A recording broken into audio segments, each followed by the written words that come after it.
আমাদের আইন শৃঙ্খলা বাহিনীর চাইতেও বড় ফ্যাক্টর হচ্ছে, বড় ভূমিকা হচ্ছে রাজনৈতিক দল এবং ক্যান্ডিডেটদের এই আচরণবিধি পরিপালনের ক্ষেত্রে। আপনারা জানেন, যেহেতু অনেকে অনেকদিন ধরে রাজনীতির সাথে সম্পৃক্ত আছেন, যে নির্বাচনের পূর্বে একটা এই ধরনের বিভিন্ন অংশীজনের সাথে আলোচনার একটা ব্যবস্থা করা হয়ে থাকে। তারই অংশ হিসাবে রাজনৈতিক দলের সাথে আলোচনা হয়। তার মানে এই নয় যে আমাদের, কিন্তু আমরা দায়িত্ব নেওয়ার পর থেকে আমরা দায়িত্ব নিয়েছি একটা আইনের অধীনে, বিদ্যমান আইনের অধীনে 2024 সালের 24শে নভেম্বর আমরা শপথ নিয়েছি একটা আইনের অধীনে।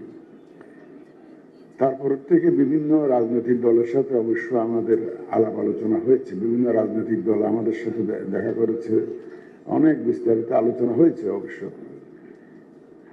Not as part of the regular consultation that is undertaken before the national election, of course. তা আমরা এই প্রোগ্রামটা একটু পিছিয়ে পড়েছে এই কারণে যে, এক নম্বর হচ্ছে আমাদের নির্বাচন ব্যবস্থা সংস্কার কমিশন আমাদের পক্ষ হয়ে অনেক অংশীজনের সাথে আলোচনা করেছে। ঐকমত্য কমিশন ব্যাপক সময়, বিস্তারিত সময় ধরে আপনাদের সাথে আলোচনা করেছেন বিভিন্ন কিছু বিষয় নিয়ে। তা আমাদের দায়িত্বটা অনেকাংশে হালকা হয়েছে ওনাদের এই সমস্ত আলোচনার প্রেক্ষিতে। আর আমাদের জাতীয় নেতৃবৃন্দ অনেকেই ঐকমত্য কমিশনের সাথে আলোচনায় ব্যস্ত ছিলেন। আমরা প্যারালেল আরেকটা আলোচনা চালাতে চাইনি, যেহেতু একটা আলোচনা চলমান ছিল নানা বিষয়ে, আপনারা জানেন। আমরা চাইনি, আমরা মনে করেছি যে ওইটা একটা শেষ হোক, তারপরে আমরা আমাদের আলোচনাটা সারব। এই আলোচনার মধ্যে এজেন্ডাগুলো আপনারা শুনলেন। মূলত আলোচনাটা কিন্তু অনেক উদ্দেশ্য থাকলেও মূল উদ্দেশ্য আমাদের দুটো। একটা হচ্ছে যে আমরা একটা আচরণবিধি ফাইনাল চূড়ান্ত করেছি, একটা ফাইনাল অ্যাপ্রুভ হয়েছে, অনুমোদিত আচরণবিধি। ভেরি রিসেন্টলি আমরা 3 তারিখে, বোধ হয় নভেম্বর 3 তারিখে আমরা ওই অনুমোদন পেয়েছি, ওই SRO নাম্বার পেয়েছি। এটার পরিপালন নিয়ে একটু আলোচনা করা, আর দ্বিতীয়ত আপনাদের সহযোগিতা চাওয়া। আপনারা সবাই, শুধু নির্বাচন কমিশন একা নয়, আপনারা সবাই কিন্তু জাতির কাছে ওয়াদাবদ্ধ একটা সুন্দর, ক্রেডিবল, গ্রহণযোগ্য নির্বাচন নিশ্চিত করার জন্য আপনারাও ওয়াদাবদ্ধ। আমি কাউকে শুনি নাই যে আমরা একটা গ্রহণযোগ্য নির্বাচন চাই না, এমন কোনো বক্তব্য কোনো রাজনৈতিক দল দেয় না। সবাই কিন্তু একটা সুন্দর, গ্রহণযোগ্য, একটা ক্রেডিবল নির্বাচনের জন্য জাতির কাছে ওয়াদা দিয়েছেন, এবং সবাই বক্তব্য বিবৃতিতে। এটাই স্বাভাবিক। আপনারা তো দেশের জন্য রাজনীতি করেন, দেশের কথা ভাবেন, দেশের মঙ্গল কামনা করেন, এই বিশ্বাস আমাদের আছে। আমরাও জাতির কাছে ওয়াদা দিয়েছি, আমাদের মাননীয় প্রধান উপদেষ্টা ওয়াদা দিয়েছেন। তো সবাই মিলে, there is a convergence in the objectives around the national election. সুতরাং আমাদের উদ্দেশ্য, লক্ষ্য কিন্তু এক। এই আচরণবিধিটা খসড়া যখন আমরা করি, আমরা নির্বাচন ব্যবস্থা সংস্কার কমিশনের অনেকগুলো সুপারিশ এখানে ইনকর্পোরেট করেছি। সংস্কার কমিশনের সুপারিশ অনেক এখানে ইনকর্পোরেট করেছি। তারপরে আমরা এই ড্রাফটটা আমাদের ওয়েবসাইটে দিয়েছিলাম, ওয়েবসাইটে রেখেছিলাম, এবং জনগণের মতামত চেয়েছিলাম।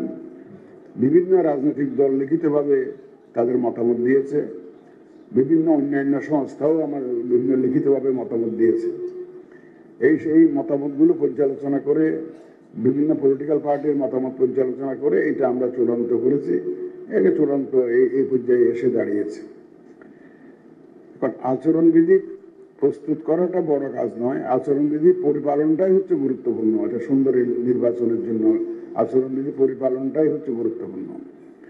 তো আমাদের প্রত্যাশা যে আমাদের রাজনৈতিক দলগুলো এই আচরণবিধি পরিপালনে তাদের এক্সপেক্টেড রোলটা প্লে করবেন, এটা হচ্ছে আমাদের একটা প্রত্যাশা। আর একটা বিষয় যে যে নির্বাচন তো ভোটারদেরকে নিয়ে নির্বাচন, যেহেতু আমরা সবাই জানি যে আমাদের দেশের ভোটাররা একটু ভোট বিমুখ হয়ে গেছিল গত 10-15 বছরে, ভোট কেন্দ্র বিমুখ, আসতে চায় না, চিন্তা করতো যে হয়তো আমি যাওয়ার আগে আমার ভোটটা কেউ না কেউ দিয়ে দিবে হয়তো, আর গিয়ে বা লাগতে ফলাফলটা তো জানা আছে যে ডিসাইডেড, এই ধরনের একটা মন মানসিকতা গ্রো করেছিল। আপনাদেরকে অনুরোধ করব, আপনারা জাতীয় নেতৃবৃন্দ, পলিটিক্যাল লিডাররা যারা সরাসরি তৃণমূলের সাথে যাদের সম্পর্ক, তৃণমূল আপনাদের বক্তব্যের দ্বারা প্রভাবিত হয়, সরাসরি প্রভাবিত হয়, তা আপনারা জনগণকে একটু উদ্বুদ্ধ করণে একটু ভূমিকা রাখবেন। আশা করি যাতে মানুষ ভোট কেন্দ্রে আসে এবং ব্যাপক সংখ্যায় আসে। আমরা চাই সবাইকে ভোট কেন্দ্রে নিয়ে আসতে চাই, একটু এইটা আপনারা একটু ভূমিকা রাখবেন, আমরা সেই আশাটা করি। আর আপনাদের দলীয় যারা ক্যান্ডিডেট থাকবেন তারা যাতে আচরণবিধিটা পরিপালন করেন, সেটা একটু আপনারা এখানে, আপনাদের ভূমিকা অত্যন্ত গুরুত্বপূর্ণ। সবাই যদি আমরা আচরণবিধি মানি, আমরা অতীতে এরকম 2-3টা নির্বাচন দেখেছি কেয়ারটেকার আমলে, দলগুলো কিন্তু ব্যাপক ভূমিকা রেখেছে। আমাদের আইন শৃঙ্খলা বাহিনীর চাইতেও বড় ফ্যাক্টর হচ্ছে, বড় ভূমিকা হচ্ছে রাজনৈতিক দল এবং ক্যান্ডিডেটদের এই আচরণবিধি পরিপালনের ক্ষেত্রে। আমরা আশা করব আপনারা এখানে প্রত্যাশিত ভূমিকা রাখবেন এই আচরণবিধি পরিপালনে।